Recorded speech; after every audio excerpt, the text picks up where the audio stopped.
नमस्कार, मैं हूं आपके साथ ऋषि शुक्ला। स्वागत है आपका हमारी खास पेशकश स्पेशल रिपोर्ट में। और आज हम सबसे पहले बात करेंगे हरियाणा चुनाव के सत्ता संग्राम की। दरअसल हरियाणा में कांग्रेस एंटी इंकम्बेंसी का लाभ उठाने की फिराक में है। हालांकि कांग्रेस में सीएम पद को लेकर खींचतान है। वही बात करेंगे बुलंदशहर के पास नगला में जलभराव की जटिल समस्या की। साथ ही देखिए उत्तराखंड राजभवन से राज्य दंगारोधी विधेयक को मंजूरी मिलने पर फोकस करते रिपोर्ट। तो चलिए चलते हैं खबरों के विस्तार में।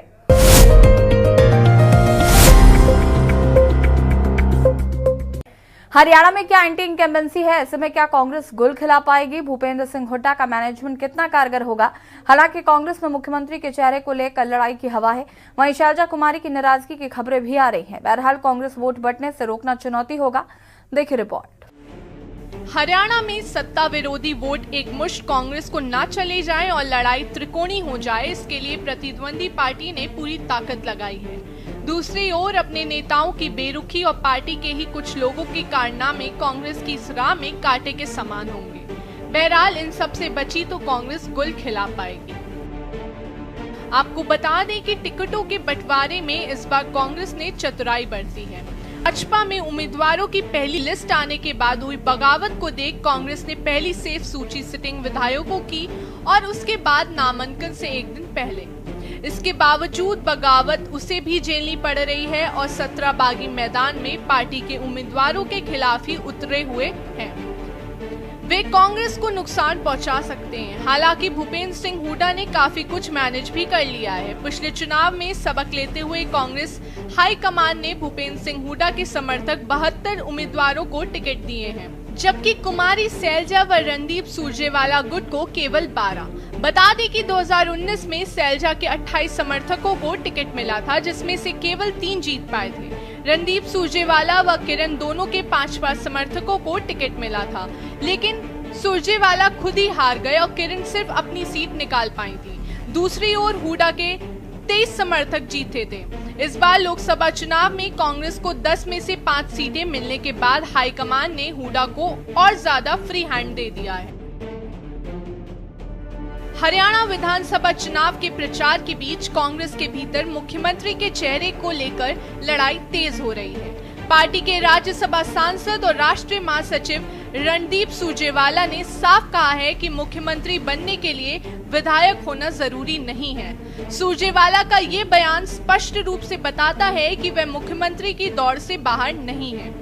याद दिलाना होगा कि हरियाणा में पार्टी की एक और दिग्गज नेता और सिरसा से सांसद कुमारी सैलजा भी मुख्यमंत्री बनने को लेकर अपनी सियासी ख्वाहिश को खुलकर जाहिर कर चुकी हैं। हरियाणा में सरकार बनाने की उम्मीद लगाए बैठी कांग्रेस को आपसी नेताओं की लड़ाई से झटका लग सकता है। हाल ही में कुमारी सैलजा के खिलाफ अभद्र टिप्पणी के मामले में हरियाणा के पूर्व मुख्यमंत्री और कांग्रेस के वरिष्ठ नेता भूपेंद्र सिंह हुड्डा ने कहा कि सैलजा मेरी बहन है, अगर उनके विरुद्ध बोला तो बख्शा नहीं जाएगा। कोई कांग्रेसी ऐसा नहीं बोल सकता। बीजेपी के मैनिपुलेटेड लोग ही ऐसा कर रहे हैं। पार्टी में अगर किसी ने ऐसा किया तो उसकी कांग्रेस में कोई जगह नहीं। हरियाणा विधानसभा चुनाव के लिए 5 अक्टूबर को वोट डाले जाएंगे। यहाँ कांग्रेस का मुकाबला सत्तारूढ़ बीजेपी से है। बता दें कि चुनाव से करीब 6 माह पहले जिस तरह से सैलजा, रणदीप व किरण का गुट हुड्डा को चुनौती देता नजर आता था, वैसी स्थिति अब नहीं है। किरण चौधरी तो भाजपा में जाकर राज्यसभा पहुंच चुकी हैं और सुरजेवाला अपने बेटे समेत कुछ समर्थकों को टिकट दिलाने तक जोर लगा रहे हैं। सैलजा ने पहले खुद भी चुनाव लड़ने की इच्छा जताई थी और मुख्यमंत्री पद की वे दावेदार भी मानी जाती। चुनाव तो उन्हें नहीं लड़ाया गया, लेकिन दूसरी दावेदारी उनकी अब भी हो सकती है। सीएम का विकल्प भी खुला रखना कांग्रेस हाईकमान की रणनीति का ही हिस्सा है। सैलजा की दावेदारी में दलित वोट खींचेंगे, जबकि हुड्डा के सीएम बनने की संभावना से जाट वोट। प्रदेश अध्यक्ष उदय भान के होने से भी जाट दलित गठजोड़ कांग्रेस के लिए फिट बैठ रहा है। यही वोट इस बार निर्णायक होंगे। लेकिन टिकट आवंटन के बाद जिस तरह सैलजा ने खुद को प्रचार से दूर कर लिया है, उससे कांग्रेस की चिंता बढ़ने लगी है। आने वाले दिनों में भी अगर वे इसी तरह दूरी बनाए रखती हैं, तो उनकी वजह से जीतने दलित वोट आने का आकलन कांग्रेस लगाए बैठी है, वह गणित गड़बड़ा सकता है। हुडा, सैलजा व सुरजेवाला एक साथ किसी रैली या मंच पर अभी तक नहीं दिखे हैं। गुटबाजी व निचले स्तर पर संगठनहीन होने के बावजूद कांग्रेस के पक्ष में सबसे बड़ा फैक्टर है भाजपा के खिलाफ एंटी इनकम्बेंसी। सत्ता विरोध की लहरों पर उसकी नाव सवार है। इन लहरों का फायदा केवल उसे ही ना मिले, इसके लिए भाजपा व दूसरे दल भी जोर लगाए हुए हैं। यानी मुकाबले तो त्रिकोणीय और चतुष्कोणीय बनाकर वोटों के बिखराव की रणनीति। जाट वोट बैंक पर भाजपा की पकड़ ना के बराबर रही है, इसीलिए भाजपा इस वोट बैंक का बिखराव चाहती है।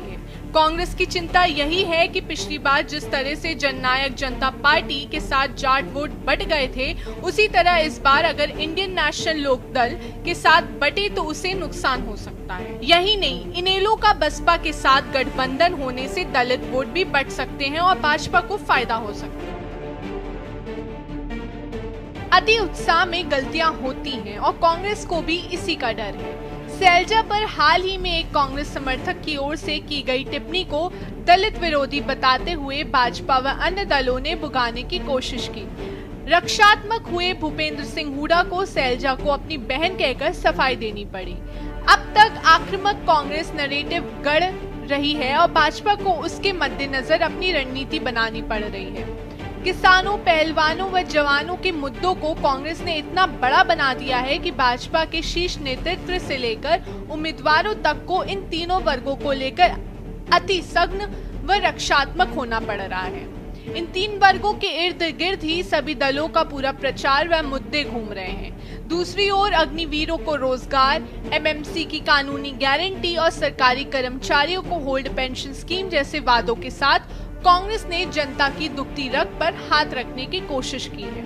किसानों व पहलवानों के मुद्दों पर ओलंपियन पहलवान विनेश फोगाट के कांग्रेस में आने व चुनाव लड़ने से और हवा मिली है। कांग्रेस अब ये नैरेटिव सेट करने की पुरजोर कोशिश में है कि इनेलो बसपा गठबंधन भाजपा की ही बी टीम है। इन्हें दिया गया वोट भाजपा के ही पक्ष में जाएगा क्योंकि ये नतीजों के बाद एक हो जाएंगे। कांग्रेस के सभी नेता यही बात अपनी सभाओं में प्रचारित कर रहे हैं। इसके दो कारण हैं। एक तो ये कि भाजपा से दूर रहने वाला जाट वोट कई जगह ना बट जाए, दूसरा मुकाबला सीधा कांग्रेस व भाजपा में ही रहे, बहुकोणीय ना हो जाए। कांग्रेस को वोट बटने का खतरा अब इनेलो बसपा गठबंधन ही नहीं, आम आदमी पार्टी से भी है, जिसने सभी 90 सीटों पर उम्मीदवार उतारे हैं। जाट और दलित वोटों के गठजोड़ से सत्ता में भागीदारी सुनिश्चित करने के लिए ही जेजेपी ने भी आजाद समाज पार्टी से गठबंधन किया है। जेजेपी और आईएनएलडी बीएसपी गठबंधन भी पूरे जोर शोर में प्रचार में जुटा है। एक और कांग्रेस अपनी गारंटी से जनता को रिझाने की कोशिश कर रही है, वहीं बीजेपी के संकल्प पत्र से कितना फायदा पार्टी को हरियाणा से होता है, ये देखने वाली बात होगी। स्पेशल डेस्क के न्यूज इंडिया।